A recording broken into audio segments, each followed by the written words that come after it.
What is up, everybody? Welcome to Pub Sports Radio and welcome to the Draftkings Picks and Prediction Show. This week, we are breaking down UFC 294. We have Islam Makhachev taking on Alexander Volkanovski 2. We have a 13-fight slate. Crossing my fingers that all 13 fights stay on. Last week, we had a fight fall off. The week before, we had a fight cancel after lock. So hoping all these fights stay on here. It's a really good card. Really looking forward to it. As always, we are here with Uncle Weezy. Gordo, Monk should be joining us soon. We'll kick it to you first, Gordo. Are you looking forward to UFC 294? Yes, I am indeed. Not only from a DraftKings player, but as a fan too, man. It's such a fun card to go out there and watch. Some hefty favorites, but I do think it's going to be an entertaining one that's a bit of the midday. So we'll see how that fares with our schedules. But nothing like waking up, seeing some fun fights. And I kind of like the way that they've rearranged this card. So I'm looking forward to it, hoping that we can go out there and make some money in the DraftKings front as well. Yeah, my worst fear is just waking up and the first thing I see is Magomed just staring right at me. I mean, that would be terrifying. But yeah, it looks like they're going to keep that as the first fight. So yeah, this fight card's really stacked from top to bottom. So looking forward to it. Weezy, are you looking forward to UFC 294 as well?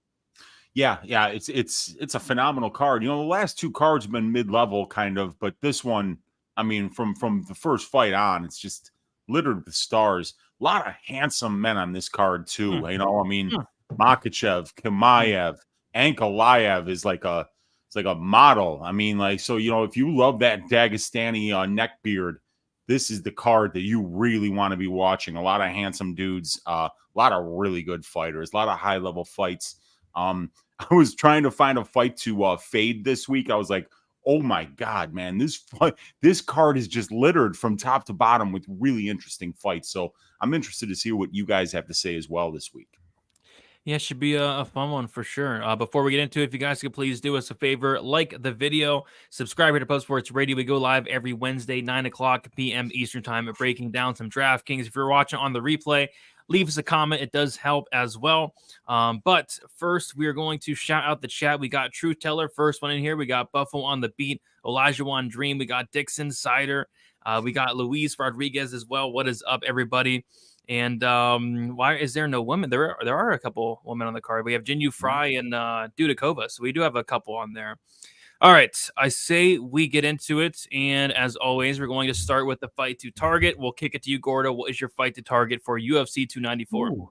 First honor. Well, I kind of got a pick that's kind of like maybe not the first one to target, but I want to talk about it anyways. It's this Trevor Peek versus Mohammad Yahya fight. And that's pretty much because we do have Trevor Peek on the card, man. Super fun guy to go out there and watch. Maybe it lacks a bit of that technicality, but the pace he fights at is just completely optimal for DraftKings scores. He puts all defense aside. He goes out there, throws everything from spinning attacks to hammer fists to, I don't know, maybe he'll pull a Bryce Mitchell and throw the Bible at this guy at one point because he is just so aggressive out there. He'll do whatever it takes to succeed. His opponent, Yahya, may be better technically and have that one-shot power, but we've seen this guy finish. We've seen this guy go out there and melt to the stretch. And if you can't have that same, let's say, resiliency that Mariscal showed against Peek will break you down the stretch. So to me, we do have this thing where Yahya may be better technically early on, but without much better level of competition or resiliency, Peek will break him down the stretch, allowing for the winner of this fight to score very, very well. And the one win Peek has in the UFC scored 130, and I do think it's not out of the realm of possibility that the winner scores that well again here. Yep, I had that one as well. I'm going to have a ton of that fight, more specifically, though, on the Trevor Peek side. I'll give a different one, though, since we do have 13 fights to choose from. And I'm going to go with one that I think is a kind of a horrible fight. I think it's a low-level fight, probably the lowest-level fight on the card, but I think it's going to be one of those fights that's going to be pretty important here. Cedricus Dumas going against Abu Azaitar. There's a lot of kind of red flags and question marks on either guy. SD Dumas has looked good outside the UFC, but since then, coming into the UFC, looked really bad against Fremd, and I wasn't too impressed with the Brundage performance either. And then you have a guy in Abu Azaitar who's fought like twice in the last 7 years. But at the end of the day, Dumas has been to decision, I think, only once in his entire career. Abu Azaitar is going to come out hot, I think.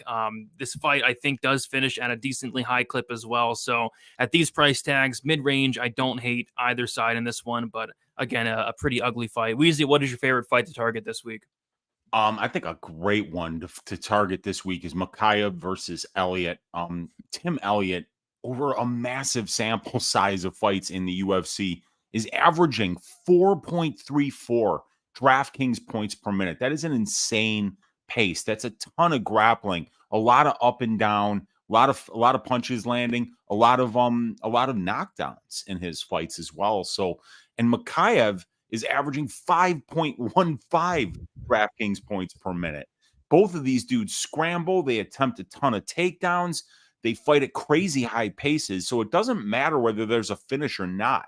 These guys are going to pile up points. It's a great fight to target, whether you need a high-priced stud at 9,600 on Mokaev or whether you need a punt that's got a pretty good floor on him in Tim Elliott at 6,600. It's a great fight to target. There we go. Another good fight to target there. Can't wait for that fight as well. And then we got Monk in the building. Monk, what is up? I heard you got stuck behind a couple trains. A couple trains, box trucks break down right in front of the tracks. It was like a cartoon, man. I didn't know what was going on. But It was here. the Khamzat Chimaev hype train, bro. Dude, it was. The hype train flew on by. It was the box truck. So yeah, the hype train was definitely on the tracks for sure. Where are we at, boys? What's going on? Looking forward to the card. I assume we're on Fight to Target. Yeah, you nailed it. Awesome. Well, I have no idea what you guys chose. I'm gonna go. Let's see. I mean, Magomedov and Silva. We're gonna go with that one. I'm sure it was probably brought up already. Not but yet. Oh, okay. Well, we have no stats for Magomedov, but he does have 10 KO TKO finishes out of 11 fights, and a ton more than that under modified MMA rules, according to Tapology. Meanwhile, Bruno Silva's stats, 6 of his 7 fights since 2021 have ended in finish, whether that's him or his opponents getting finished. And it looks like 4 of those 7 times someone made the optimal lineup. Also, 4 of those 7 times was a round 1 finish. So I love the stats here. We're gonna keep it. We're gonna fire it off right out of the gate with Share a Bullet and Bruno Silva. All right, there we go. 4 different fights to target for this week. And I see some questions in the chat. As always, guys, I will star these questions up and we will get to all questions at the end of the show. All right, moving on to the fight to fade. And Weezy said it before we started here. I mean, this is a tough segment here. I mean, I'm not really sure if I will be outright fading any of these fights, but I'm curious to hear what you guys have for this one. We'll start with you, Uncle Weezy. Which fight are you fading for this week? I'll fade Ankalaev versus Walker because Magomed and Ankalaev fights suck. This guy is patient to a fault when it comes to his low-volume counter-striking, and neither guy here really wrestles much. If this fight doesn't finish, the winner won't score for shit, I don't think. Hard to find fights to fade this week, but this one would be my choice. I mean, you know how patient Ankalaev, how low volume he is, and because he's so precise and so good at counter striking, it often kind of will hypnotize his opponent into that same game. It's the same thing Shamil Abdurakhimov used to do at heavyweight.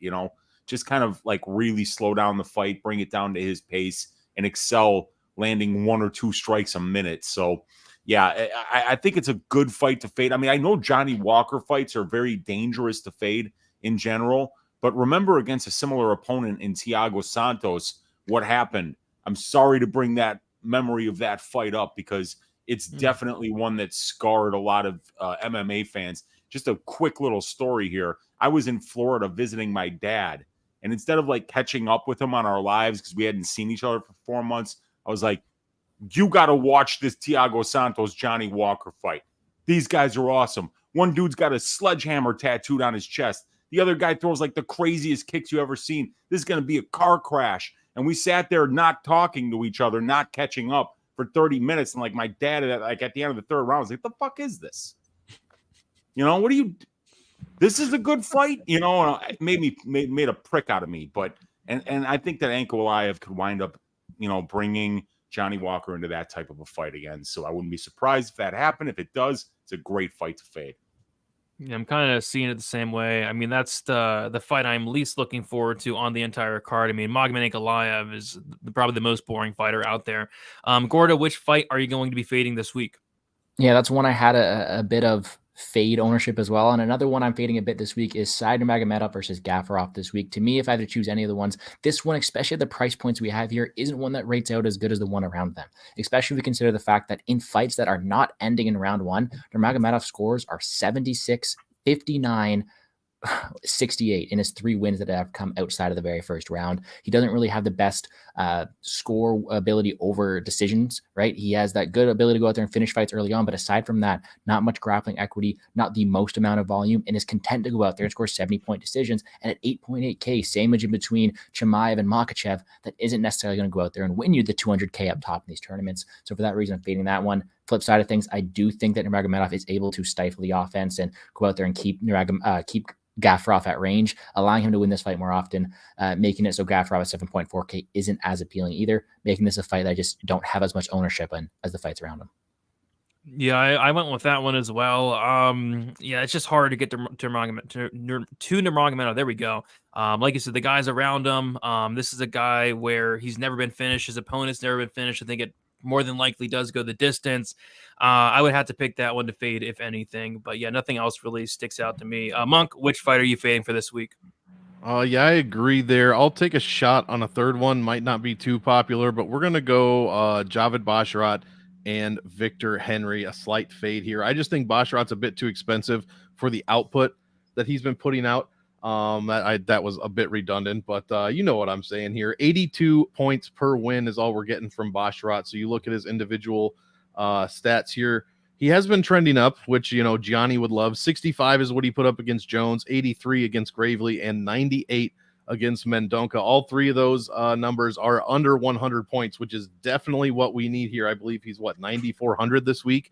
So yeah, and I'm picking him to win. So I'm really not going to be playing a ton of Victor Henry, maybe in cash if I'm looking for a punt. You might hear me, come back to that point later on in the show. But yeah, overall, I think Basharat wins a decision. I think that's a great bet this week. But as far as DraftKings go, I'm really looking for some value elsewhere. I'm going to have to see a triple-digit score from the Snow Leopard before I can really back him at that price tag. Yes. Ooh. Oh, yeah. What a rookie move. Dang it. Come on. Now I'm not the most unprofessional one on the panel. I thought you guys were celebrating about something else. Maybe something said something in the chat. I don't know. Oh. So there's one strike for me. Anyway, we'll move on to the fight to fade or fighter to fade, and I'll kick us off here. Weezy touched on this fight. For me, it's Magomed Ankalaev 9,100, just because he doesn't do anything, and when I'm rostering somebody, I want them to go out there and do things, and he just doesn't. He doesn't throw any volume. I think he can actually wrestle in this fight, but if he does, it's probably a takedown, some control time, no ground and pound, lay and pray. He's, like I said, he's probably one of the most boring fighters in the UFC. He's an incredible fighter. He's a really good talent, but just very boring and very hard to watch. So I'll be fading Magomed Ankalaev at 9,100. Can't stomach getting anywhere near to this price on him. Monk, which fighter are you fading for this week?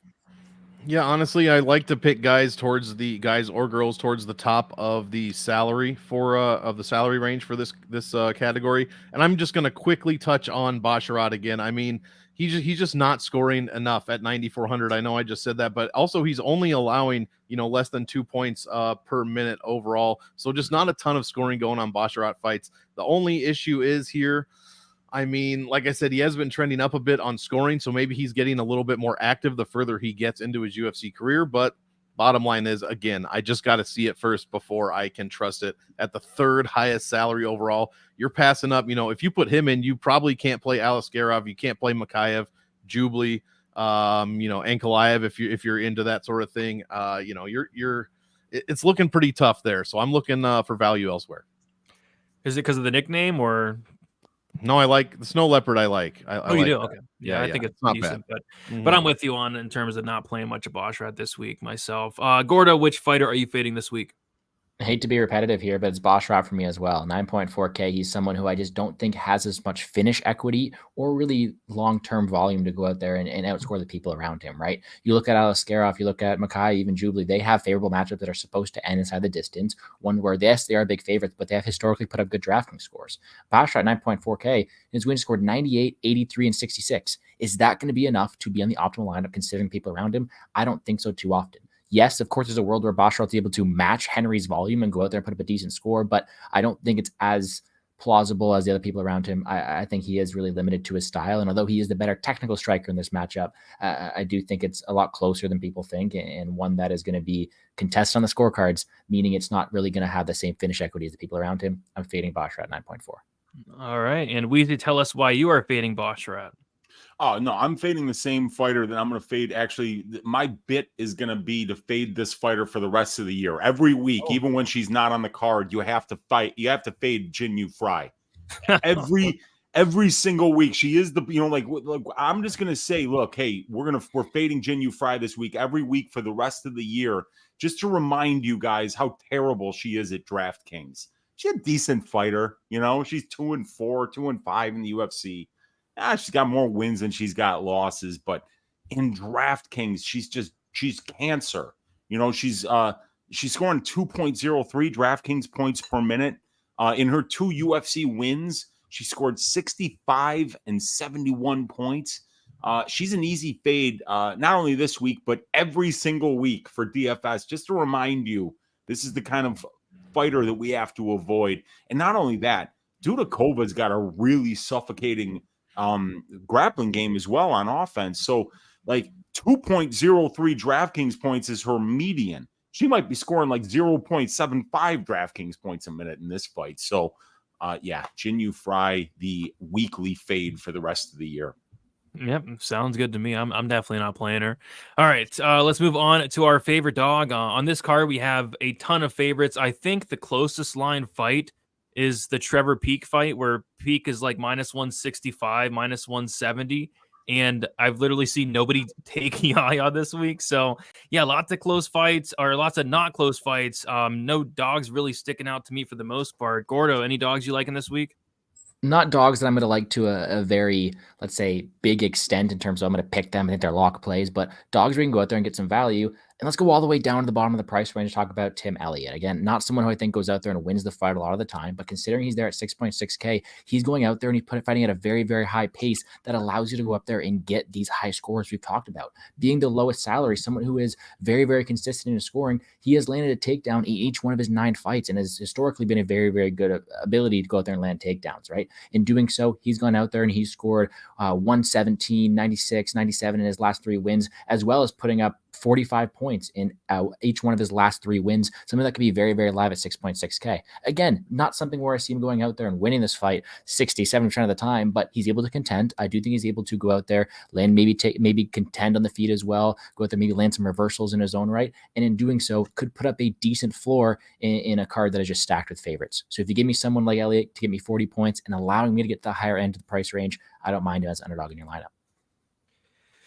Yeah, I actually don't mind it as well, especially at that price tag. For me, I'm going to go with the curtain jerker here. I'm going to go with Bruno Silva. So I'm picking him to lose this fight. But, with Bruno Silva, if he wins this fight, it's probably, some type of finish, some type of knockout, preferably early. I don't think Silva's cardio's looked the best as of late. I don't think his durability's looked the best as of late. But the fact of the matter is he does have a ton of power, a ton of finishing ability. The guy has almost 20 knockouts on his record, and he's taken on a guy making his debut in Magomedov. So I know at the very least, Silva at 7,600 is going to come out here and bring it win or lose. So don't mind some Silva as a dog with some knockout upside there. Monk, who's your favorite dog this week?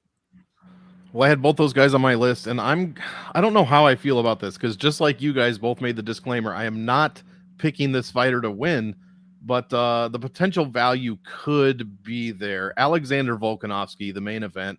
Yes, he was 60. This is the part that hurts. 6,700 against Makhachev, and he put up 10x. I forget what he put up. He made the optimal lineup. 5 out of 5 optimal since 2021. I think he's the only fighter. I think he's one of the only fighters with 100% optimal in that many fights since 2021. So you got to kind of play some of that. But like I said, 6,700, now we're paying 7,500. I'm really not a huge fan of doing that. Yeah, he put up 62 against Makhachev in that 5-round decision. So I guess I'm kind of banking on, I don't like many dogs this week. I like dogs more in GPPs actually than I do for cash. I think this is a favorite heavy card. So I'm struggling to find dogs for cash. That said, I'm looking through the list at, mid to low 7K, and Alexander Volkanovski is sitting right there. So hopefully he can make it past, 3 rounds. I think I have a feeling Makhachev wins earlier than he, I don't think this one's going to decision. I don't think. But give me some of Volkanovski in the hopes that for cash it goes to decision, and maybe he puts up, a score similar to what he put up last time. Yeah, it's always hard to ignore a guy like Volkanovski at that price tag. That's for sure. It Weezy, really is. yeah. Weezy, which dog you like this week? I'm going with Victor Hendry this week. This dude is an output machine. He's averaging 8.67 significant strikes landed per minute. He averages 4.07 Draftkings points per minute in his UFC career. Victor's never been finished as a professional, and Javid hasn't finished anyone yet at the UFC level. So I think I like the floor on Henry, and I actually think he has a chance to pull off the upset. I'm old enough to remember when this guy came into the UFC and shocked the world against a stud in Hani Barcelos as like a plus 375 underdog. Victor is the Bootsy Collins Memorial Dogs Are Barking pick of the week. I'm picking him to win this fight. Look, it's a different style of fight. The guy has a style that's going to be very difficult for technical fighters to prepare for. And Hani Barcelos couldn't get this guy to the ground. He's been a high-level wrestler for a very long time.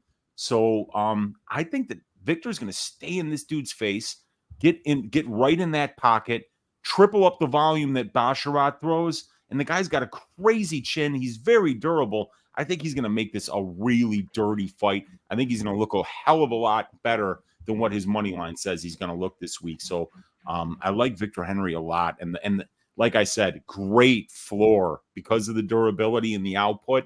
You got to love, this guy could lose the fight and still score 60 points. Yeah, you made a great case for Henry there. And he's the biggest dog on the card. I mean, Basharat's minus 625 right now. Have you seen the size of Basharat's head? It would make Peyton Manning blush. It's gigantic. Humongous. It's so much real estate to hit. Yeah, his family comes from Easter Island for sure. Dude, no doubt. Yeah. It's wild. All right. Let's move on. Before we move on, I do want to shout out the chat. Thank you all for hanging out. We got the Cheshire Cat. We got Nasty Nate. We got Gil. I saw Luke Betch in there. Of course, we got Dixon. We got Daniel. What is up, everybody? Appreciate y'all hanging out. Like the video if you haven't. We're going to talk some prize picks here. And I will kick us first to Monk. Do you have any prize picks ready to go for this week? I do. I pick 4 of them as I do every week, and then I have to try to pick my favorite guys. I love all 4 of mine. So let's hope that at least the one I pick hits. And we're almost at Halloween, so we're going to get a little spooky. Yes. Ikram Aliskerov. Ooh, scary. Under 25.5 significant strikes landed. Guys, I was already thinking that this one was going to finish inside the distance. I think Warlley pretty much gets run over. He is only 32 years old, but he fighting age, he's got to be like 63.5. And I started looking at his strikes as well. Yes, he landed, Nicholas Dalby put up 119 against him, split decision. Wells put up 21 against him, 2 landed by Lazez, 16 by Brown, and 20 by Moraes. 4 out of 5 of his last 5, his opponents have landed under 21 strikes, and the number here is 25.5 from a super scary Ikram Aliskerov this week. So give me the under 25.5 significant strikes there. Yeah, he is definitely scary. Spooky. Very not as spooky as Magomed Ankalaev. I mean, that guy's terrifying as well. I mean, Shaba. I can't even say this dude's name. He's the spookiest cat on this card. There's some terrifying fighters in this card, that's for sure. For me, I'm going to go with a fantasy score here. I'm going to take Trevor Peak more than 77.5 on the fantasy score. I'm going to see if it's still there. Is it not there anymore? It's 85.5 now. Holy so you were on the right side there. Let's just put it that way. That is a big change there. I'll still take it because I think if Trevor Peak wins this fight, it's a first or second round finish. More hopefully in the first even. So if it's a first round finish, that's 100 points right there. So yeah, I think Trevor Peak surpasses that, and I think there's a reason it was completely smashed, and it's only Wednesday. I'm kind of shocked how much it moved though that quick. But yeah, give me Peak more fantasy score. I think goes out there and shaves ass. Weezy, what do you like for prize picks this week? So for me, it was a fantasy score one, and I am a little bit scared by Ikram Aliskerov's upside this week. 118.5 fantasy score is the highest one on the board this week. So he's got the biggest nut to cover in order to get over that number. And I went back and I looked at my database. Only 30% of the winners of fights in the 185-pound division have scored more than 118.5 fantasy scored in a win. And nobody that's ever lost has put up that many points. So you're up against like a 70% miss ratio here. And then here's the other thing. Just a quick thing about Warlley Alves. Warlley Alves has 14 UFC fights, I believe, since the year 2013, if I'm not mistaken. He's been taken down 4 times in those 14 fights, right? This dude's fought Kamaru Usman. He's fought Colby Covington. This guy's been out there against wrestlers. They don't want to take him down. His guillotine is crazy good. And guess what? I got news for you guys. Ikram Aliskerov's striking is nothing special at all. So I don't understand this line. I know that Aliskerov is a phenomenal prospect, but he wasn't training for Warlley Alves. And now he's got a very stylistic, very strange matchup, a guy that's very difficult to take down, 80% takedown defense at the UFC level, really powerful kickboxer, and he uses his guillotine as takedown defense. I don't know, man. I don't think Aliskerov's getting more than 118 points this week. That is so I'm picking under the fantasy score for Aliskerov. It definitely is a very hefty score there. Gordo, what are you liking for this one? Let's stick with the fantasy score side of things. And let's talk about the guy in the co-main event. We're taking the over in Khamzat Chimaev, 98.5 fantasy score. It's pretty simple, man. This guy fights like he's double parked out front. He's going to go out there, balls to the wall, very early on and aggressive. And when he's gone out there and he's had success, which I've never seen him lose in that sort of thing, he's gone out there and he's averaging 116 points on Draftkings in those wins. Yes, hardest opponent to date. He has faced someone, but on short notice, flying all that way. Who knows if his knee popped or not?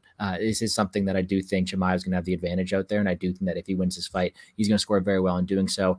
He is a guy who typically likes to go there and finishes against everyone except for Gilbert Burns. And I do think he goes over this line. Give me Khamzat Chimaev over 98.5 fantasy score. Well, did his knee pop or no? He claims he didn't, but who knows, man? I don't know. Is this the open workout thing that I didn't have time? Too much has been going on in the past 2 hours. Yeah, it's actually hilarious because I bet Chimaev inside the distance last night, and then after the open workout, just everybody started hammering Chimaev inside the distance. I mean, I liked it before the knee situation, but yeah, I don't know. I kind of lean towards he said something along the lines of his knee did pop, but Justin Gaethje said he didn't say that, which makes sense. I mean, why would Justin Gaethje admit to something like that? But yeah, even Usman said he didn't either. Yeah, well, maybe he's a liar. I mean, people lie all the time, so you never know. Because I heard it pretty clearly, and somebody actually posted a video where they like slowed it down, and I heard it pretty clear. But if I don't get to play Khamzat Chimaev at $8,900, I'm going to throw a tantrum. Usman's going to fight. He's not going to miss out on hundreds of thousands of dollars. That's for sure. But yeah, he might Derek Minner at this point. Yeah. Derek Minner the fight or Dillashaw the fight. I mean, make your money.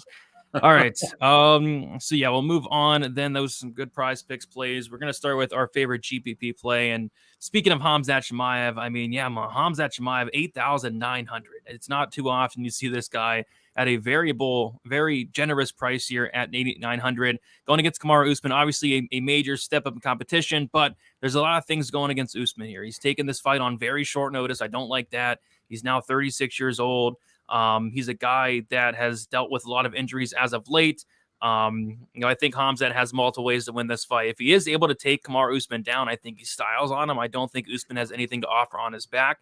If it turns out Usman's able to stuff the takedowns and this is, stays on the feet, I think Khamzat Chimaev has the power to knock out Usman as well. So I think he has multiple paths here to get the finish. If this was a full camp type fight for Kamaru Usman, at 170, then it's a completely different story. But the fact of the matter is, it's not. So I like Khamzat quite a bit at this price tag. Weezy, who do you like as the GPP play this week? Yeah, I mean, it's Khamzat for sure. I mean, he's finished 92% of his pro wins inside the distance. He's younger than Usman by 7 years. And so far in the UFC, he's averaging 6.94 DraftKings points per minute, scoring 115.68 DraftKings points per fight. I think Usman is showing up for a check. I think he gets his ass shaved. I'm leaning heavily on Khamzat this week, but let's just hope that the gourmet Chechen isn't eating a fillet the size of his fist every night of fight week and doesn't miss weight by 12 pounds and implode this entire card again. Because if he doesn't do that, he's definitely good to go into your lineups this week. Didn't you hear the UFC wanted him to miss weight? Is that what it was? Yeah, is that what they said? Yeah. The UFC, it was all their plan. It's not Father's plan. It was Daddy Dana's plan this time. Very interesting. Very interesting. Yeah. I don't believe them. You know, these guys lie all the time. Oh, so many Brady liars, just said it, man. They lie all the time, man. Lie to our face. They're lying to our face. Pop. I didn't say that my knee popped. Yeah, when he did, but it's whatever. Gordo, who you liking as a GPP play this week? Yeah, it's Chimaev as well, but let's talk about someone else. And we've also covered a bit, but I like Trevor Peek at GPP this week, 8.2K. Again, mid-range salary, so it's not hard to get to him this week. And man, this fight's one you want all about. Every time Trevor Peek stops to the cage, man, he just wants to go out there and he wants to kill you. And in doing so, he's going to go out there and score very well in doing so. He scored 130 in his win the first time. You guys know his fighting style. If Yahya doesn't come prepared, if he doesn't come with heart and durability or have the power to get Peek out of there, which no one seemed to do so far, he's going to fade down the stretch. If Peek senses any weakness, you're getting hammer fist to the dome, so you don't want to be there anymore. And I do think it's something that's very, very high upside. And for that reason, Trevor Peek 8.2K. I love him in tournaments.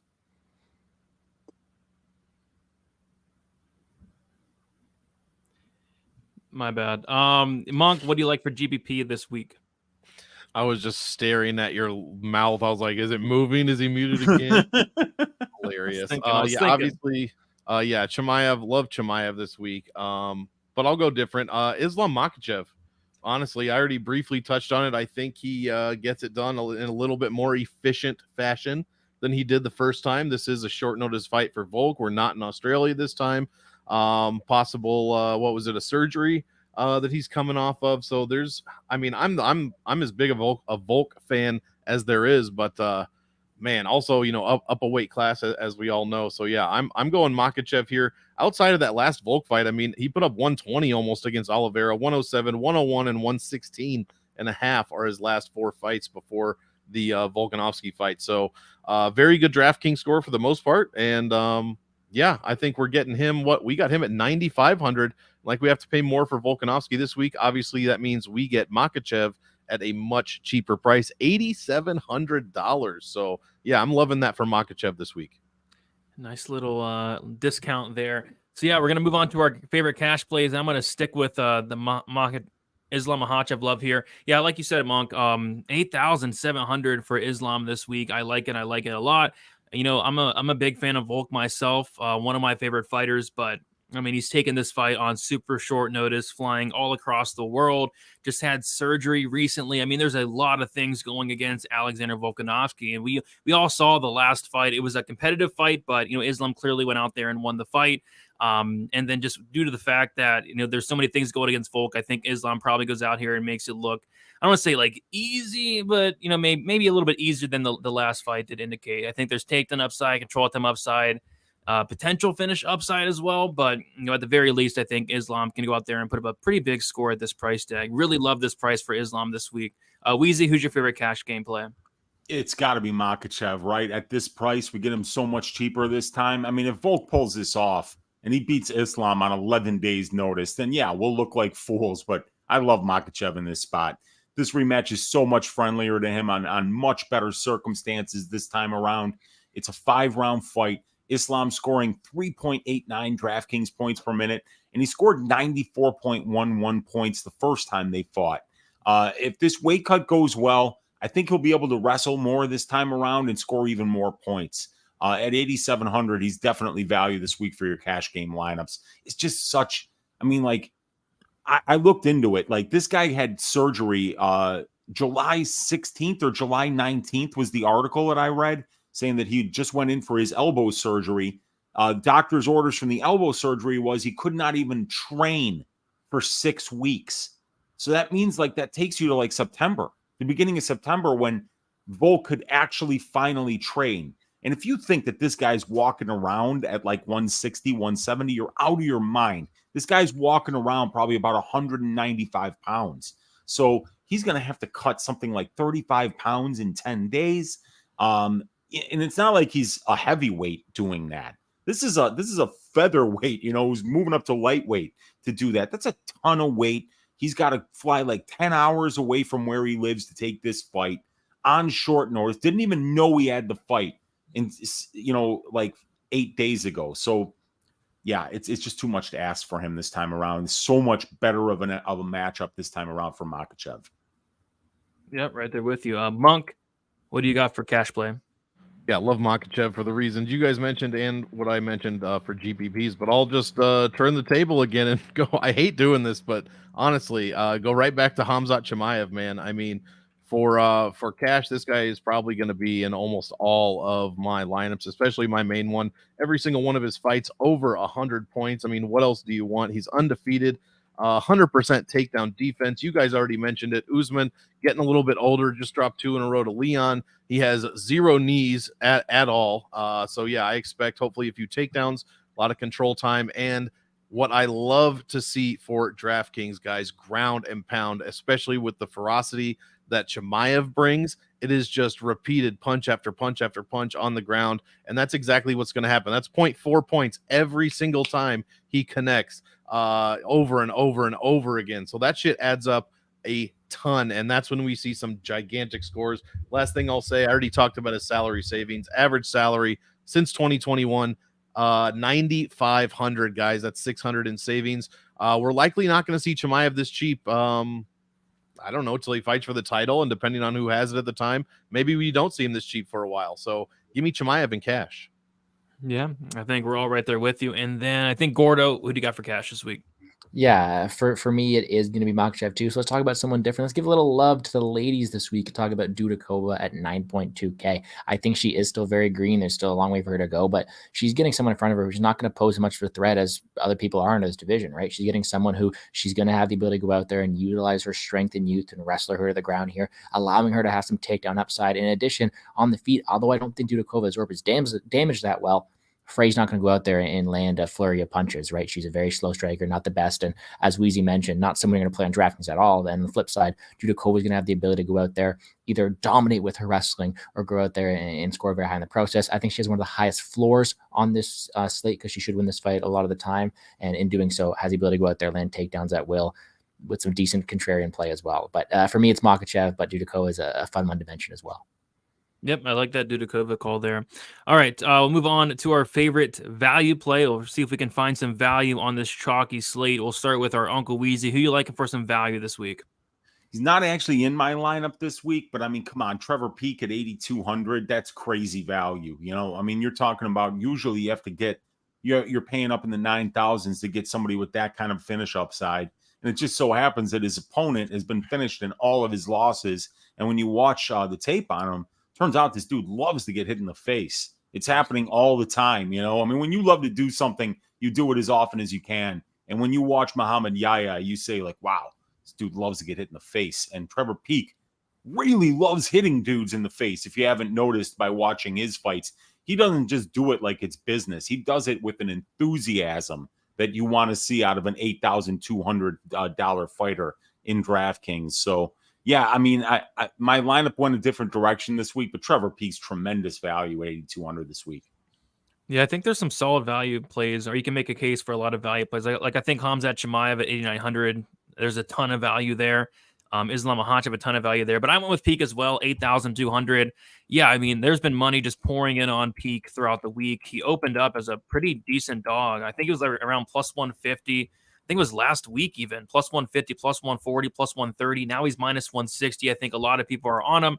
And like you said, Weezy, Trevor Peek is a finisher, 100% finish rate. His opponent's been finished in 100% of his losses. If Peek wins, he's probably getting a finish within the first 2 rounds. So it's really, really hard to ignore Peek at 8,200. I do think he's going to be one of the most popular plays on the slate, but for a very good reason at this price tag. So love me some Trevor Peek as far as a value play as well.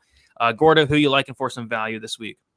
Man, I'm going to keep this one short because I don't want to repeat myself. But aside from Peak, it's Elliott down low, 6.6K. I think he allows a lot of value for him to go out there and get some other people in your lineup. I think he has the ability to go out there and fight a good 15 minutes. Of course, there's the risk of him being submitted, but I do think he has good volume, takedown upside. I think he has a good ability to go out there, score reversals, and have a pretty good floor, being value for 6.6K on a card where there's so many hefty favorites. In addition, he'll do whatever it takes to win. He'll go out there. He'll fight close on the ground. He'll even cheat, which seems to run in his family there as well. So it seems something that's going to be pretty close and one that should make for a fun fight at value. There we go. Gotta love those cheaters. Monk, what do you like for value here? Yeah, shout out USADA. I'm gonna go with Victor Henry, and I'll keep this one short. I know Weezy touched on him earlier, made a very good case. I don't know if I'll go as far as him as to pick Henry straight up, but as far as dumpster options and possible value, I like Henry a lot. I'm hoping this one goes to decision, and hopefully Basharat is not just laying on Henry for the entire time. But as far as scoring goes, Henry put up 106 against Gravely, and as Weezy mentioned, 113.5 in his UFC debut against Ioni Barcelos. So the guy's averaging 109, almost 110 per win. And when he did lose, let's see, he only gave up 75 points in that one. So yeah, give me some of Victor Henry, averaging over 4 points per minute so far, 3 fights into his UFC career. All right, there we go. I think we covered everyone there for some value. We'll move on to our dart throw. A couple interesting options this week for dart throw. We'll stick with you, Monk. Who you liking for a dart throw for this week? Yeah, nobody I think is even talking about this fight or talking about this dog, which, you know, why would they? I'm going to go with Mohammad Naimov. All he needs to do is land one shot on wood. If he finds that magic shot, that is going to do it.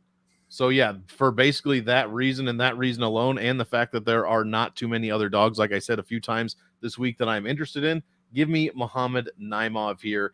Nathaniel Wood has been KO TKO twice in his professional career, so maybe we can see a third time. And Naimov, not too expensive, 7,200 this week. So yeah, give me Mohammad John Naimov for a dart throw.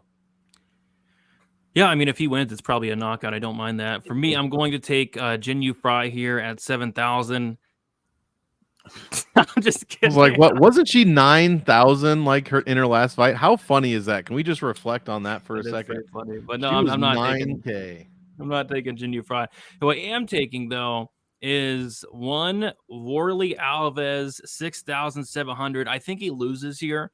I'm not a big fan of him coming up to middleweight. I'm not a big fan of him coming in here on short notice. I think the fight gets to the second round, he's completely screwed. But for those first 5 minutes, Warlley Alves is very, very dangerous. Weezy mentioned the submission game. He has a ton of power as well. And if he does win this fight, it's going to be in the first round, and he's going to be extremely low owned. So I do think Aliskerov extends this fight, takes it in the deep waters, and finishes Alves late. But if Alves does win, he's putting up massive score there, and nobody's going to play him. Weezy, who's your dart throw for this week? It's Warlley Alves, man. Dude, like I saw on Draftkings, Brady, he's plus 1,200 in round 1. Not bad. I mean, dude, this guy's guillotine. If he gets you in that guillotine, it's over. Like, go watch the guillotine finishes for Warlley Alves. These guys aren't in that guillotine for more than 3 seconds before they're tapping. They know it's over. It's his go-to technique. This guy can get anybody in it. If you shoot a single leg on Warlley Alves, there's a 50% chance the fight's ending. So, look, Aliskerov's only loss, first round finish against Khamzat Chimaev. Warlley Alves, he had a first round finish again in the Munir Lazez fight. Guess where that fight took place? Abu Dhabi. He also had a first round finish against Colby Covington, who was trying to wrestle him, and he caught him in that guillotine. Colby went into that fight, I think, with a rib injury, though. But either way, it's still impressive. I mean, this guy's getting first round finishes. We've seen Aliskerov finish in the first round. And like I said, stylistically, you look at a guy who's faced Colby Covington and Kamaru Usman in his career, and he's only been taken down 4 times in 14 fights. You know that Aliskerov is going to probably have to win the kickboxing battle here, and I just don't think he's that good of a kickboxer. Yeah, Alves round 1 plus 1,400 there on FanDuel, so not too bad, not too bad. And Gordo, who is your dart there for this week? I apologize for looking away, fellas. There's just another fight announced for the Toronto card. none other than the Canadian himself, Mike Malott, fighting Neil Magny. So that'll be a fun one there for Mike Malott. There we go. Nice. More Canadians Malott on by that one. submission. Hopefully Malott can finish what Gary started. Hey, we'll see, man. I do love myself some Mike Malott, so I had to check that one out here. But dart throw wise, we haven't talked about this fight at all, probably for good reason. But 6.9K, Mike Breeden is someone I'm going out there and partner as a dart throw. Right, again, not the prettiest play. The guy is 0-4 under the UFC banner, has been finishing the first round a few times under the first minute, but he is someone who has the ability to go out there and face someone who has yet to face adversity. Jubilee, although looking good in his performances, has not fought any really good level of competition, although he's gone out there and displayed a good ability to strike on the feet as well as mix it up in takedowns. Breeden, aside from being knocked out in the first round, has showed good volume, has shown good ability to keep it going down the stretch, and has showed an ability to go out there and let's say, fight for his money. He's got nothing to lose at this point in his career. He's going to go out there and he's going to throw everything at him. And I think at 6.9K, you're getting someone who's extremely low owned, who is facing someone who has yet to really face resistance. So again, dart throw, not the prettiest side of things, but if you wanted to get different, if you want to try to win that 200K, I do like the upside on Breeden. For sure. And by the way, back to that Toronto card, Malcolm Gordon versus Jimmy Flick is going to be amazing. Shit. I'm not missing that. Jimmy Flick versus Malcolm Gordon. Like, I don't know what's going to happen, but it's going to be pure awesomeness for that fight. He's going to do his Daniel Lacerda impression is what's going to happen. They also had Billy Q tweeting he wants to get in that card too. Give me Billy Q in that card. Get me Charles Jourdain. It'll be you all going? my favorite fighters there. You going? Are you going? Oh, I won't miss that at all. I'll try my Nice. best to go. There's no promises, but I'll be first in line. There you go. There you go. Yeah, it should be a good card. Looks like they're stacking up that 297 card next year. Canada, Yeah, baby. Let's go. All right. So wait a second. Right now it has Volkanovski Topuria for the main event. For the Volkanovski says he Yeah, that was intends supposed to fight happen. What the? I don't know When is about that. this? When is 297? January? January 20th. Early January or Yikes. late January. However, the rumored replacement for that one is Topuria versus Holloway. And we do know Okay. that Holloway is my favorite fighter, so make the card even better, right? So That'd be fun. That's true. All right. So we're going to move on to the results from last week. We'll give our lineups for this week. we can skip it. What was that? We can skip it. Oh, no, we're not going to skip it. If you guys have any questions in the chat, be sure to type them in. I have 6 questions starred up, ready to go. And looks like 5 of those 6 are from Dick's Insider. So if you guys have any questions, we will get to those very shortly. But last week, we had in 4th place, we had Gordo. He had Terrence McKinney, 131. Downtown, TJ Brown, 29 points. So Deke Yusuf, 90. He had 98? Yusuf? That's Yeah, wild. dude. That's That wild. fight went crazy. Simon 34, Alexander 38, and Petrosky 0. Gordo scored 332.28. In 3rd place was Monk. He had McKinney 131, Gutierrez 75, Dixon 72, Simon 34, Petrosky 0, Barbosa 128, and Monk scored 442.44. 2nd place was Uncle Weezy. He had McKinney 131, Gutierrez 75, Yusuf 98, Simon 34, Alex Sava 38, and Darren Elkins 110. Weezy scored 488.72.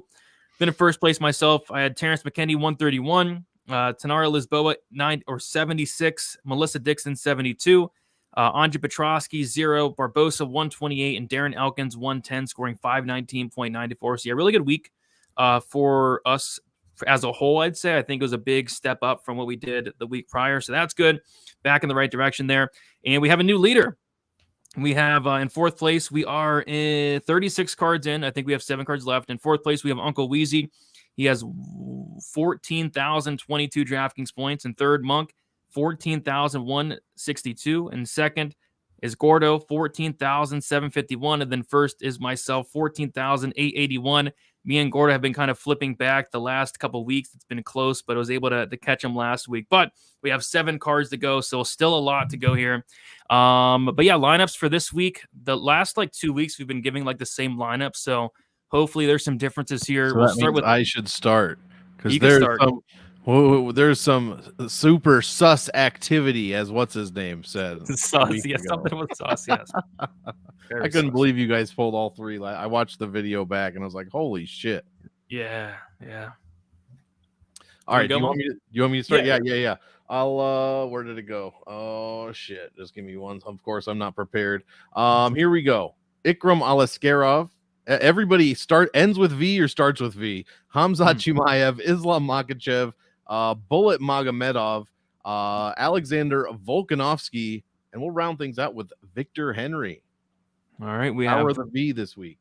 We have two the same. Gordo, what do you got for this week? We actually, Monk, before you're here, we checked our lineups beforehand to make sure we didn't get the same. I wasn't having any of that again. Changed my lineup last week. Paid the price.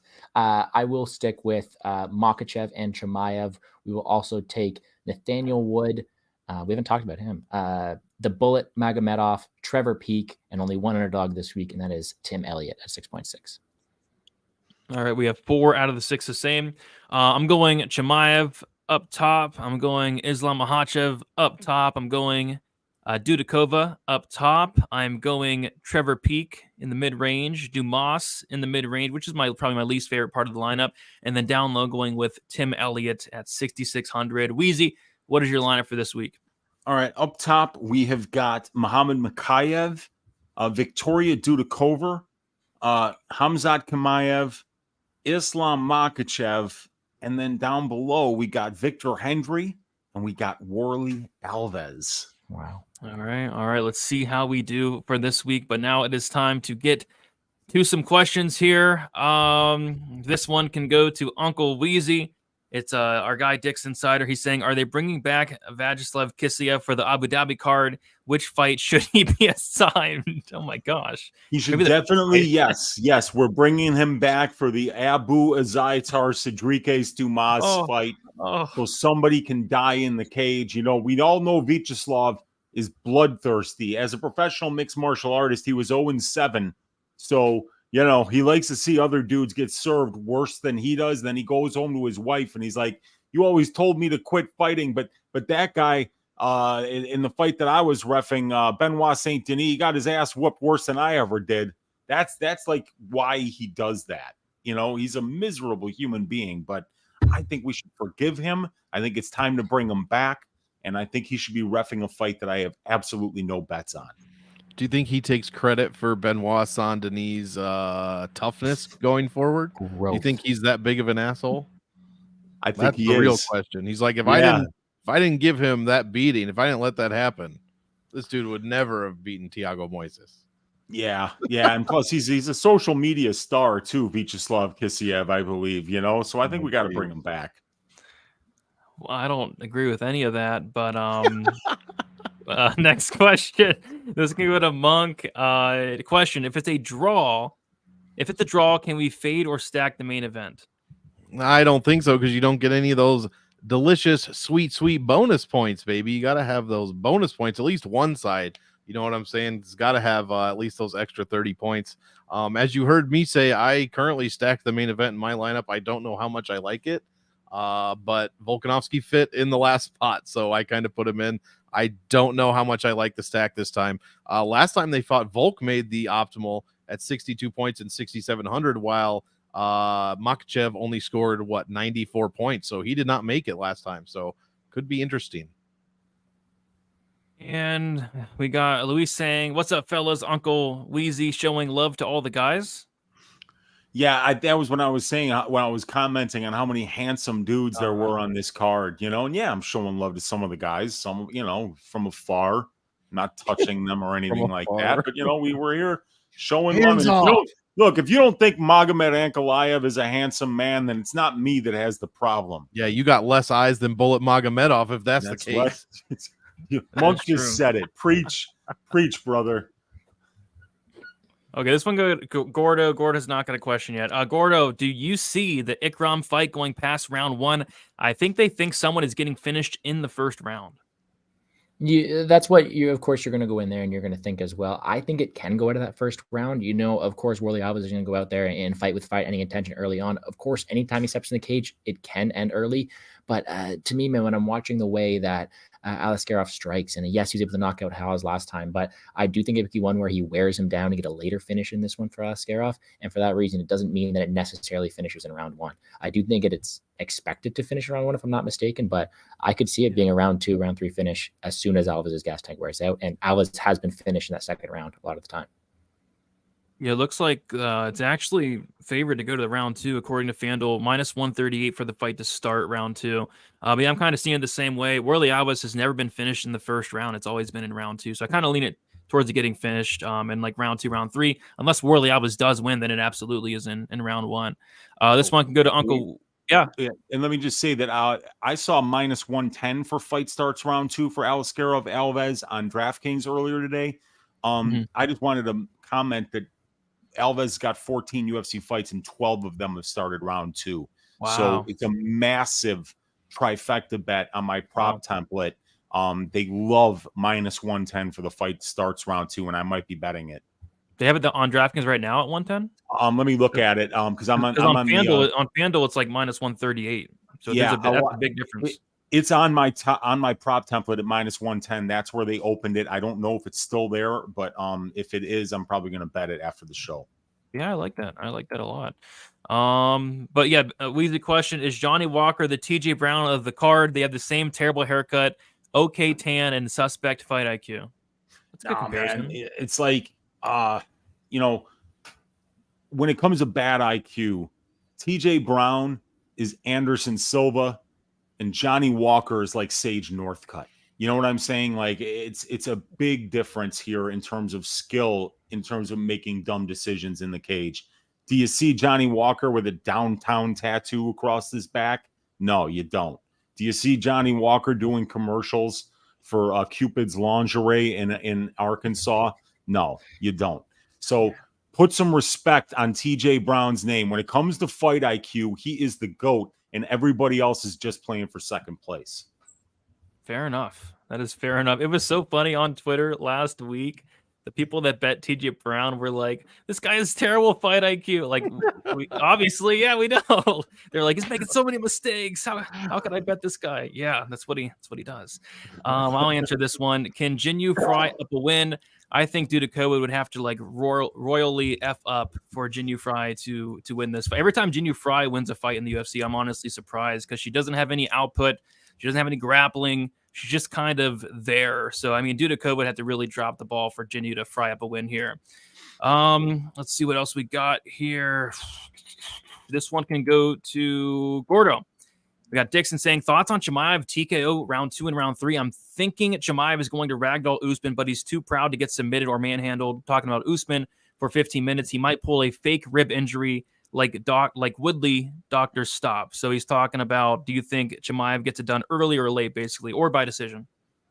Yeah, it's funny because whenever you watch Chimaev, his mentality is always, I'm going to go out there and I'm going to kill you as soon as I can, right? He's going to go out there, he's going to fight with fighting and attention early on, and that's kind of the way that it's shaded to go towards, right? Considering he has all these first-round finishes and he is so dominant in those performances. But, I mean, Chimaev is going to be facing his best opponent to date in Usman. You have to think that he's able to put up some resistance, and I would not be surprised if a round 2, round 3 TKO could be a possibility. With that being said, that would be a bit different style for Chimaev. He typically has to get done in first round unless he's facing the GOAT, John Phillips. So we'll have to see necessarily how that goes either. Additionally, the TKO props are also something that's a bit interesting here because he's someone who will go for the submissions. He will roll for the darts. We don't necessarily know how he's going to get it done, but if you're able to get a good enough number on those props, I'd go for it because it definitely is a possibility. Yeah, I kind of would lean more so 1-2 myself, but if it does get to round 3, I don't know. But let's see here. This can go to Monk. He's saying thoughts on the main event to end in a draw like the Grasso-Shevchenko fight. The UFC won the most with neither fighter losing, and we all expect it to be a close fight. Billionaire oil money can persuade judges. So do you think the main event could potentially end in a draw, get some weird scorecards?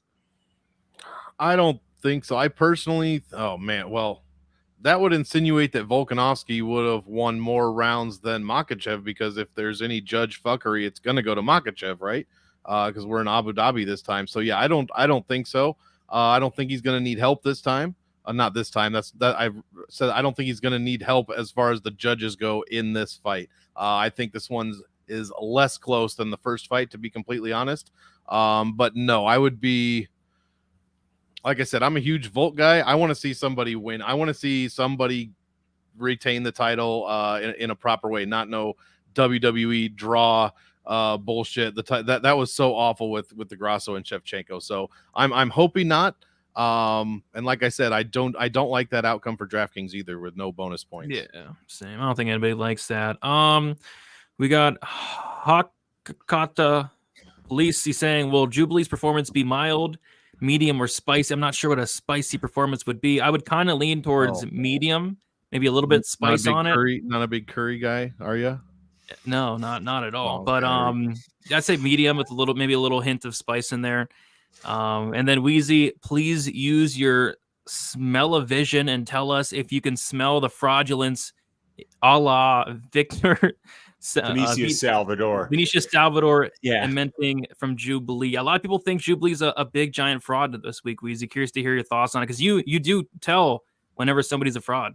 Yeah, I try to, but I actually think Jubilee's pretty good. He came from the Indian regional scene, and it obviously, it's a very new sport there, so we don't know much about the guys that he faced there. But what we've seen from him in the road to UFC and in the first UFC fight is a pretty well-rounded skill set. He's fairly technical. He can do a little bit of everything. So the reason I smell the fraud on Vinicius Salvador was that he was 11-3, a kind of an okay record on the regional scene, and then he fought 3 straight 0-0 guys, and then starts talking about, I'm on a winning streak, sign me, UFC. And it's like, dude, come on, man. How about beating some real guys? You shouldn't be taking fights against 0-0 guys when you're 11-3. But I think Jubilee's just been kind of going the route that you would have to go if you're coming from the country of India into professional mixed martial arts. So I definitely don't smell it on Jubilee like I did on Dennis Bondar, like I did on Vinicius Salvador. Fought like I did on Oscar Mazarov, done. And Ihor Paterier. Yeah. Fraud. Weezy nails the frauds really 100% of the time. I mean, I don't think he's ever been wrong about calling somebody a fraud. So I think he's like 5 for 5 or 6 for 6 this year. So this one can go the OnlyFans whisperer. I'm the fraud whisperer. Yes, the fraud whisperer. This one can go to Gordo. Is Usman worse than Burns? I guess we're gonna find out, man. It may be circumstance-wise for sure, right? If we look at this one, right, considering the age factor, his knees popping, all this stuff right here, especially the short notice nature as well, this could be a better stylistic matchup for Chimaev, considering that in this case here, he can also go to the ground and have more success once down to the ground than against Burns. Burns, being that black belt in BJJ, is not someone you want to mess around on the ground with too much. Whereas Usman, the one time he was taken down and controlled, he let himself be controlled for the rest of the round. He let himself have his bat taken by an inferior opponent. This seems like an easier matchup on paper, at least at this point of the career, on short notice for Chimaev. However, there's only one way to find out, and that'll be Saturday. Yeah, that was a yep. And then one last one. This one's for the panel, and it's a serious question. He's saying, do you guys believe that Usman is here for a paycheck? Let's not forget he's still living his championship lifestyle, so he's burning through his bank account. Quick answer for me, I'll say yes, he is here for a paycheck. Monk, do you think Usman's taking this fight for a paycheck, or you think there's another reason? Yeah, I think it's paycheck. Gordo paycheck or other reasons? Yeah, you don't just say, yeah, I think I'm going to beat Chimaev. Let me show up for a quick win. You say, I'm going to show up for a paycheck. Weezy, paycheck or... Yeah, paycheck. If he's serious about getting that belt back, you don't take a Khamzat Chimaev fight at 185 on 10 days' notice in Abu Dhabi. Paycheck. Paycheck. Kamaru's going shopping with one giant closed eye in Abu Dhabi after this fight is over, and he's going to the Dolce & Gabbana store. He's going to all the high-end stores, and he's going to get some nice stuff. He'll only be able to see the D. He can't see the G with that closed eye. Yes. I mean, I bet they have some nice shopping malls in Abu Dhabi, that's for sure. They do, supposedly. Incredible shopping malls. So Usman's going to have a very good time there after he makes hundreds of thousands of dollars after getting his ass shaved. All right. So last order of business, we're going to give our quick picks. And as always, we expect the pick, the round, and the method. We'll start with Gordo. What do you got for UFC 294? I don't got anything too spicy, we'll be honest here, but let's start from the top. Let's take Islam Makhachev to win this one by decision. Khamzat Chimaev, round 1 KO. Let's go Magomed Ankalaev by decision. Ikram Aliskerov by round 2 KO. Let's go Said Magomedov decision. Mohammad Mokaev decision. Trevor Peak, round 1 KO. Javid Basharat by decision. Sardika Dumas by decision. Let's go Anshul Jubli, round 1 submission. Nathaniel Wood by decision. Dudakova by decision. And Shara Putin Magomedov by first round KO. All right. Monk, what do you got for your quick picks? Yeah, I hate doing this. In fact, I don't think I've ever done this, at least that I can recall. But I'm picking 100% chalk. Not really sure how I feel about that, but as of now, I'm going 100% chalk. We will go Bullet Magomedov round 1 KO just because. We'll go Dudakova decision. We're going to go Nathaniel Wood decision.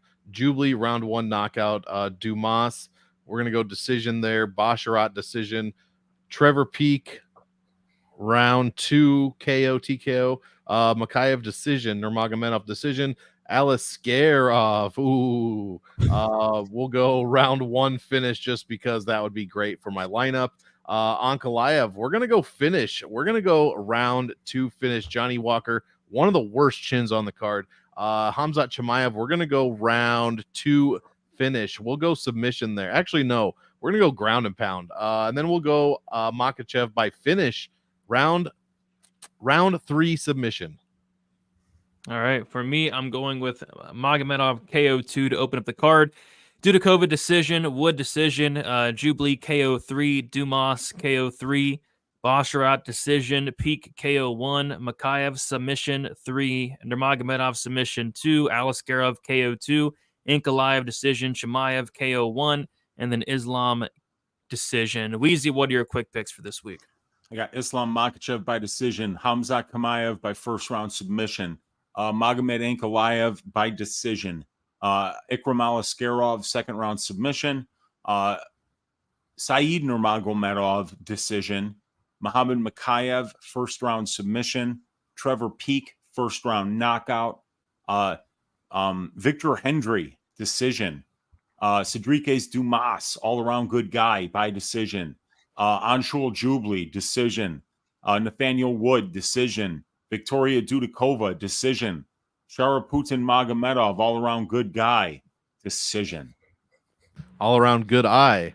Oh, As well. Oh. Hey-o! That's what happens, guys. When I'm late, I gotta bring it, man. I gotta make up for it. Yeah, Weezy said Dumas was a good guy before the show, and it was the funniest thing ever. he's the opposite of that, so it was a good one. But I'm gonna kick it around here. Monk, let the people know where they can find you and the content you have for UFC 294. Nothing yet, but this week it will happen, guys. I'm no longer burnt out. We got a pay-per-view week. I was just off last week on the vacation, so Game Theory 100% is coming out tomorrow, probably in the morning around 10 a.m. or so. I've also got a pretty busy day. Let's see, we've got the nickname show at 9 o'clock, so if you're not watching football, come check that out. And then Monk and Lou's Happy Hour, 11 p.m., 12 a.m. Eastern Time, on the MMA Engine channel, so be sure to check that out as well. There we go. Go check out Monk. Gordo, let's people know where they can find you and what you have going on for some 294 content. Yep, my full card picks and prediction is now live on the Plays and Fades YouTube channel. Cover the whole card from a betting and a drafting perspective. Also gave out some rainmakers on the looks there, so check that out there. Find me on Twitter at GamblesGordo. My full slate of bets should be posted there. And then next week, we've got a week off, so I'm able to celebrate my birthday next week with nothing else going on, put our feet up, relax that way, and hopefully be able to do so with some change in our pockets after this weekend. So wish everyone the best of luck, guys. Let's win some money. Yes, sir. Yes, sir. And last but not least, Weezy, let the people know where they can find you and what you have going on for some content. Yeah, tonight, 45 minutes from now on my channel, Uncle Weezy, we'll be doing Ask Weezy. We're going to talk props. We're going to talk prize picks, talk underdog, talk money lines, any kind of bets. I'll bring out all the stats for you guys. You can ask me any questions that you want. And let's try to figure out ways to stack cash tickets like flapjacks and bathe in the blood of our vanquished DraftKings enemies. Let's go.